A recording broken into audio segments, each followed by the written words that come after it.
can't make sure everybody votes for everything. I'm here now.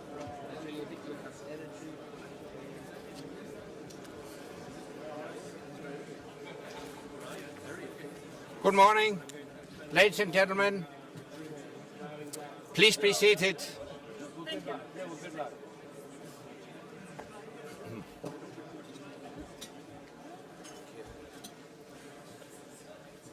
Good morning, ladies and gentlemen. Our 28 countries are united in a commitment to common values: freedom, democracy, and the rule of law. And we are bound by an ironclad commitment to defend one another against attack. All for one, one for all. Europe and North America together. This is what NATO is all about. For 65 years, our alliance has played a unique role in ensuring our common defense and security. Today, NATO protects almost 1 billion citizens on both sides of the Atlantic. It helps manage crises, and working with partners, it remains an essential source of stability in an unpredictable world. As we meet today, the principal foundations of global security are being challenged in a way we have not seen since the end of the Cold War. By Russia's actions against Ukraine, instability and violent extremism across the Middle East and North Africa, and newer threats such as cyber and missile attacks. In a dangerous world, we must continue to respond to these multiple challenges with unity and with strength. We must ensure that NATO remains ready, able and willing to defend all allies against any threat. Today, we will ensure that we have the right forces and equipment in the right place for as long as required. And commitment to reverse the decline of our defense budgets, to share responsibilities for our security, and to enhance the vital transatlantic bond at the core of our alliance. We will also strengthen our partnerships with countries and organizations around the world. We will continue to work closely in times of peace so that we can go into action together in times of crisis. We will help partners strengthen their defense and security sectors if they require our support. And for those who are willing and able to meet the responsibilities of membership, we will keep our door open. So we have work ahead, but NATO always rises to every challenge. We stand ready to act together and decisively to ensure the common security of North America and Europe. I now invite Prime Minister David Cameron to make his welcoming remarks. David, you have the floor. Thank you, Secretary General. Colleagues, when NATO last met here in the United Kingdom in 1990, many would have hoped that its core aim would soon have been fulfilled. After the long years of the Cold War, the vision of a Europe that was whole, free and at peace seemed within our grasp. Yet today, the protection and security that NATO provides is as vital to our future as it has ever been in our past.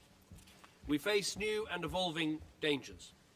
To the east, Russia is ripping up the rulebook with its annexation of Crimea and its troops on sovereign soil in Ukraine. To the south, an arc of instability bends from North Africa to the Middle East. Last night, we discussed the threat posed by ISIL in Iraq and Syria. So our message is clear. We are united in condemnation of these barbaric and despicable acts. They should be very clear. These terrorists, their threats will only harden our resolve to stand up for our values and to defeat them. To do so, and to deal with all the threats that we face, our great alliance must now evolve and refocus on the new capabilities that we need to keep our people safe. And I hope that in these sessions today, we can agree the changes that are needed. For me, there are three. First, as Russia tramples illegally over Ukraine, we must reassure our Eastern European members that we will always uphold our Article 5 commitments to collective self-defense. So we must be able to act more swiftly. In 2002, NATO stood down its high readiness force. I hope that today we can agree a multinational spearhead force deployable anywhere in the world in just 2 to 5 days.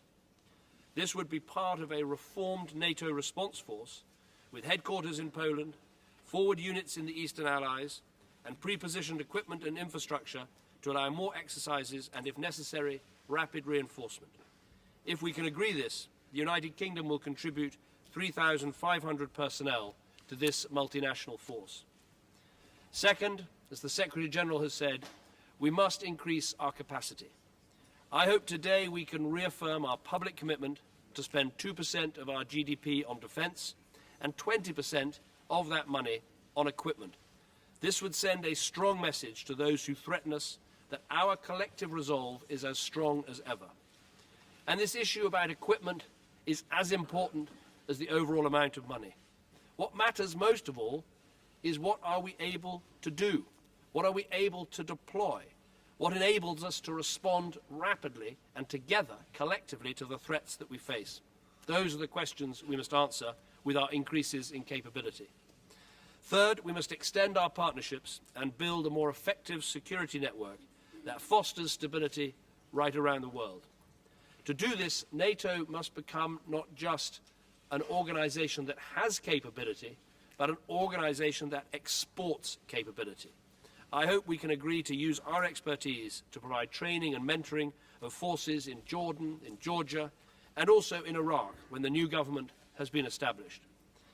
These can be the first steps in a long-term commitment to help our friends and our allies around the world. This commitment is vital for our own security. By standing up for our values around the world, that is the way that we will keep our own people safe. Thank you. Thank you, Prime Minister. And this concludes the public part of our meeting, and I would like to thank the representatives of the media for having joined us this morning.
What you're doing. No, it's yours. It's definitely yours.